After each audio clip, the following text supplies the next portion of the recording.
اعوذ باللہ من الشیطان الرجیم، بسم اللہ الرحمن الرحیم۔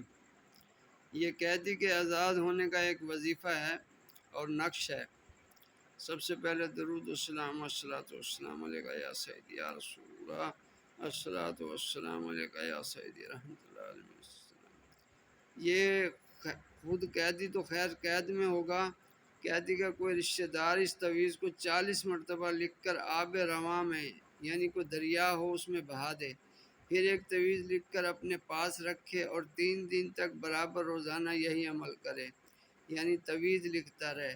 انشاءاللہ قیدی قید سے آزاد ہو جائے گا۔ تویز یہ ہے، اس کی چال ہے 1 سے 2 3 4 5 6 7 8 9۔ یہ اسی ترتیب سے 786 پر لکھ کر آپ یہ کریں، انشاءاللہ قیدی آزاد ہوگا۔ جیسے ہی پانی کے اندر یہ تویز جائیں گے بہہ کے، آپ کا مریض، آپ کا قیدی بھی انشاءاللہ آزاد ہو جائے گا۔ دعا میں یاد رکھیں، لائک کریں، کامنٹ کریں۔ السلام علیکم ورحمۃ اللہ وبرکاتہ۔